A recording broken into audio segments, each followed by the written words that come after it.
Voltamos, hein? Estamos de volta, claro, com o nosso Abrindo o Jogo. Participe conosco no WhatsApp 31 996428473. Também nosso Instagram e Twitter, que é o @AbrindoJogo TVH, tá certo? TVH. Vamos ver então os jogos de hoje pela Copa Libertadores, de volta com você aqui. E também Sul-Americana, né? Depois aí pra gente trazer. Primeiro Libertadores, fase de grupos, né? Segunda rodada, hoje aí, ó. 7 horas, temos 3 partidas, Defensa e Justiça Universitário, Cerro Porteño aí, ó, atleticano de olho nesse jogo, hein? 7 horas, Cerro Porteño e Deportivo Laguaira, Nacional e Atlético Nacional. Cerro Porteño é o próximo adversário do Galo, semana que vem aqui em BH, na terça-feira.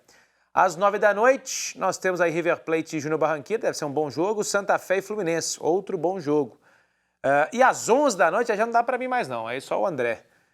Barcelona de Guayaquil e The Strongest, Olímpia e Always Ready, que é do grupo do Internacional, né? Este jogo aí às 11 da noite. Aí já não consigo mais assistir, André. 11 horas também não dá, não. Só o Vinícius, então, né? Que não tem menino, não tem nada. Vinícius não é pra fazer, né? Vocês três, aliás, eu vou te falar uma coisa, não tem nenhum passarinho para dar água. Então vocês três podem ficar sentados na frente da televisão 11 da noite até 1 da manhã assistindo esses jogos aí, porque amanhã eu vou cobrar aqui na tabuada aqui, viu? Eu deixo gravando. Bom, Sul-Americana também está rolando. O Bahia ontem goleou o Deportivo Guabira, ou Guabirá, né? Deportivo Guabirá por 5-0. Hoje tem Atlético Paranaense contra o Metropolitanos e o Bragantino pega o Emelec. Jogo duro do Braga, mas está bem no Campeonato Paulista, o Bragantino. Bom, agora então, vamos comentar aqui do jogo do Atlético. Daqui a pouco a gente traz o Cuquinha aqui também. 2-1. Tem algumas coisas no Atlético, André. O primeiro tempo do Atlético não foi um primeiro tempo ruim, não. Não foi como o segundo. Mas o Atlético criou chance, teve bola na trave, enfim. Só que eu tenho observado umas coisas, André, queria que você falasse. Os pontas do Atlético, tanto o Keno quanto o Savarino, depois que o Hulk entrou, eles melhoraram um pouquinho, mas também não foram ainda aqueles jogadores que a gente sabe que podem ser. Eles estão muito mal. O Keno pegou umas 4 bolas no mano a mano, não conseguiu virar. Bolas que geralmente ele dá aquela gingada, vai para dentro, ou dá um tapa na frente e vai, né, joga para a perna esquerda. Ele não está bem. E isso tem atrapalhado também o Atlético. Porque, assim, são jogadores que você acaba dependendo também lá na frente, né? Ano passado fizeram muita diferença para o Atlético, principalmente o Keno, né? E não está bem esse ano ainda. O Atlético ontem, o primeiro tempo, eu achei que dava para ter ido para o intervalo já ganhando. O Atlético deu um sufoco muito grande no América de Cali, ainda no primeiro tempo mesmo, né? Com Vargas ali ocupando espaço no campo ao invés de jogar bola. Mas, de fato, né, a gente vê a queda principalmente do Keno. O Savarino ainda consegue aparecer um pouco mais, mas o Keno teve uma queda grande desde que voltou da lesão e não conseguiu mostrar aquele mesmo futebol de antes.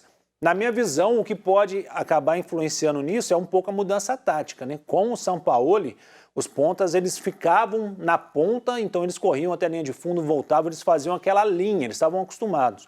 O Cuca dá um pouco mais de liberdade para esses jogadores. Então, a prova é o segundo gol do Atlético, que o Savarino entrou na área, estava lá na ponta esquerda praticamente para dar o passe de calcanhar para o Hulk fazer o segundo gol. Então, pode estar havendo aí uma dificuldade ainda de adaptação a essa maior liberdade. Pode ser que o Keno não esteja conseguindo aproveitar essa liberdade, está muito focado em permanecer só naquele cantinho. Não conseguindo corresponder, o certo é colocar no banco um pouquinho e dar chance para outros jogadores. O que o Keno já fez não pode ser levado como base para o que ele tem que fazer. O jogador, para atuar, tem que render. Se não está rendendo, tem que ficar um pouco no banco para se adaptar ao esquema. E dentro disso, viu, o Alan Passos, ano passado eu me recordo que o Keno foi muito questionado. Muita pressão para cima dele. O atleticano queria ele no banco já com 5, 6 jogos, porque ele não estava jogando nada. Mas tinha aquela readaptação do futebol lá do Egito, né? Onde ele estava lá no Pirâmides do Egito. E depois teve uma questão de um jogo, que eu não lembro se foi o Santos ou o Vasco, agora não estou lembrando, em que ele teve uma chamada mais dura por parte da direção, no caso o Alexandre Matos, conversou com ele, o São Paulo queria até colocá-lo no banco mesmo. E aí o Keno passou a render. A gente não está culpando o mau desempenho do Atlético no Keno, no Savarino, mas é que eles fazem muito a diferença. Tanto que no segundo tempo eu falei, uma das poucas bolas que o Keno acertou, porque o Keno praticamente errou tudo que ele fez ontem. Ele achou o Savarino, que meteu um calcanhar, né, com categoria para trás, e o Hulk fez aquele golaço da jogada como um todo, né? Tá faltando, você acha, aparecer mais ou alguém encostar mais? Porque assim, Ontem, acho que os dois melhores, tirando o Hulk, que fez os dois gols, claro, no jogo, do jogo foram o Zarate, que acabou se machucando e saindo, e o Alonso também, que ontem jogou barbaridade. Ontem o Alonso foi um gigante ali na zaga, chegando duro, sendo viril muitas vezes, né, como que tinha que ser, dividindo bola.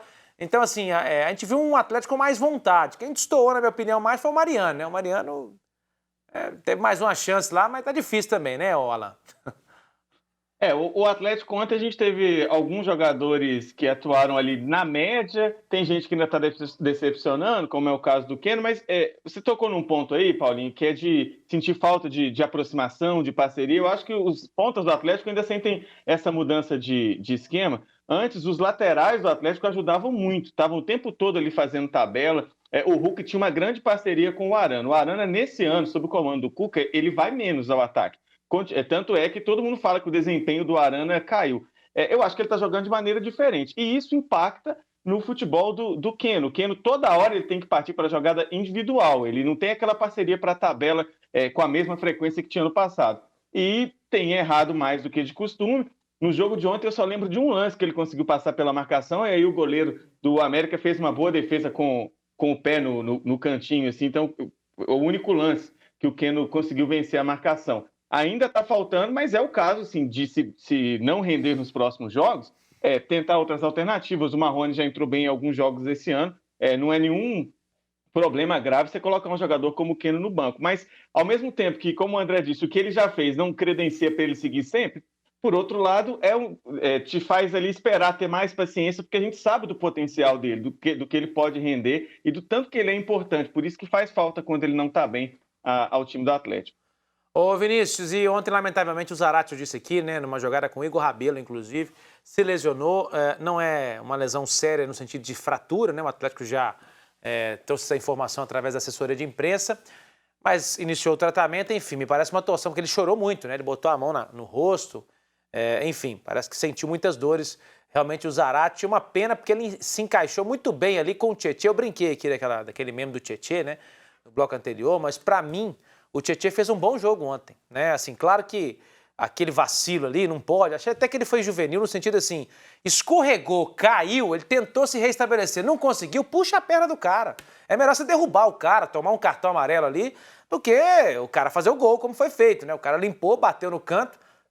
Não foi falha do Everson, é bom que se diga isso. Eu vi muita gente que gosta de criar uma celeuma. Ah, mas se fosse o Rafael. Ah, mas esse goleiro não defende nada. O cara bateu uma pancada, ela pegou na trave, entrou, ele estava bem colocado, ele estava no local certo. Foi mérito do atacante, realmente, da equipe do América de Cali. Então, voltando à questão aqui do meio-campo, deu uma encaixadinha ali com o Tietê, com o Zarate, com o Nacho. O time chegou 30 minutos, 35 minutos ali no segundo tempo, a envolver bem o time do América de Cali e tocando a bola, hein, Vinícius? O segundo tempo do Atlético foi muito bom. Até os 30 minutos foi, sem dúvidas, o melhor sob o comando do Cuca. O time muito organizado, o time jogando por baixo, não abusando de cruzamentos, sabendo o que fazer com a bola. E muito em função desse meio de campo que funcionou bem. Eu vi muitas críticas voltadas ao Tietê, que agora virou o alvo da vez, né? Tem o Everson, que para mim já virou perseguição, agora o alvo virou o Tietê porque é, entre aspas, o queridinho do Cuca. Concordo com você, Paulinho. Para mim, fazia uma boa partida. É claro que o lance do gol da América de Cali, a gente vai colocar na conta do Tietê. Foi uma falha infantil, não pode errar numa partida tão importante como essa. Mas, para mim, não apaga a boa partida que ele vinha fazendo. E o Zarate é o motorzinho desse meio de campo. O Zarate é impressionante, está jogando muita bola. É um cara que ataca, defende, muita pegada, não desiste de nenhuma jogada. E o Nath Fernandes a gente já está conhecendo mais e vendo a qualidade dele que faz a diferença. Então, acho que ontem deu para ver, assim, antes, até a partida de ontem, eu não via perspectiva. Ontem eu vi, assim, uma luz no fim do túnel de que o Atlético pode ter um caminho, sim, a ser trilhado e de que o Cuca não é aquele treinador que vai ficar insistindo sempre com a bola aérea. Tem um trabalho aí que está sendo desenvolvido e que ontem começou a aparecer. Ó, a história que eu ia contar aqui, a gente vai trazer o Cuquinha agora, mas do Sacha. Começou o jogo, a gente recebeu a escalação oficial e na Conmebol você tem que entregar 1h30 antes a escalação. E eu não sei o que o Atlético arrumou, que estava lá o nome do Sacha, mas era o Vargas que ia jogar. Os dois chamam Eduardo. Pode ser alguma coisa relacionada a isso. O Cuca falou Eduardo, o Cuquinha entendeu Sacha, botou Sacha e era o Vargas. Os dois chamam Eduardo, né? O Atlético, em cima da hora, avisou, porque isso pode ser feito, mudou lá. Só que quando você faz isso, em cima da hora, depois que você entrega, aquele que estava escalado, ele não pode jogar, está no regulamento. Então você perde aquela opção. O Sacha vai para o banco, vai porque já estava relacionado, mas você não pode utilizá-lo. O Atlético, no intervalo, chamou o Sacha e chamou o Hulk. Eu até disse na rádio, lá em Confidência, que entrariam os dois, porque o Sacha foi até primeiro do que o Hulk a aparecer sem o colete na beira do campo. De repente o Sacha já apareceu, ficou uma demora danada, o Hulk lá esperando e tal. E no final das contas, entrou só o Hulk e saiu o Vargas, né? Só que o Atlético iria colocar o Sacha no jogo. E aí, para mim, está um erro grave do departamento, primeiro jurídico do Atlético, em não informar isso, né? E a comissão técnica, porque até onde eu apurei, o Atlético está aqui aberto, se quiser, enfim, não vou dizer nem desmentir, mas colocar como que foi a situação, foi a própria Conmebol que alertou o Atlético em relação a isso. Ó, se ele entrar, vocês perdem os pontos, né? E seria lamentável, né, André? O Atlético perder os pontos por uma ação dessa, né? Tem que saber o regulamento, tem que ler lá. Eu acho que é mais a parte do departamento jurídico passar também, né? Ó, não pode entrar não e tal. Tem que saber, né? Tem vários detalhes, né, de competições que a gente, por mais que a gente acompanhe, que a gente cubra, a gente não sabe. Eu não sabia. Esse caso, por exemplo, é um fato que eu não sabia. Agora, quem disputa a competição tem que saber todos os parágrafos, todos os artigos do código, porque qualquer coisa pode perder ponto, pode ser desclassificado. E para uma instituição que recebe milhões para jogar, que prepara-se anos para disputar uma Libertadores, seria muito amador se perdesse esses pontos. Seria bem amador mesmo. Vamos trazer o Cuquinha aqui então. Ele que falou sobre essa vitória do Atlético. O Cuquinha eu senti ele um pouquinho mais aliviado ontem. Parece que tirou aí umas 10 toneladas das costas. Vamos ver como é que vai ser a sequência do trabalho aí. Fala, Cuquinha. Acho que a gente fez um primeiro tempo bom. Tivemos acho que 10, 12 finalizações. Faltou fazer o gol. No segundo tempo criamos, fizemos, mas a partir do gol que sofremos, onde não tinha corrido risco nenhum até então, começamos a sofrer um pouco de sufoco, que é uma coisa natural para a Libertadores. A gente não esperava sofrer o gol da forma que sofreu, mas isso acontece também, teve equilíbrio, segurou e conquistou os 3 pontos, que era o importante. Acho que a gente começou a administrar um resultado, talvez um pouco cedo, então, podíamos ter matado já o jogo, feito o terceiro gol, não fizemos. Acabamos sofrendo gol no momento que a gente estava com o controle do jogo total. Mas aí passa a ser o Atlético, que gosta de sofrer um pouco, né? Então voltamos a ser o Atlético e nada é fácil. Mas conseguimos ganhar, que é o mais importante. Cuquinha, não sei se o torcedor gosta de sofrer tanto assim, não.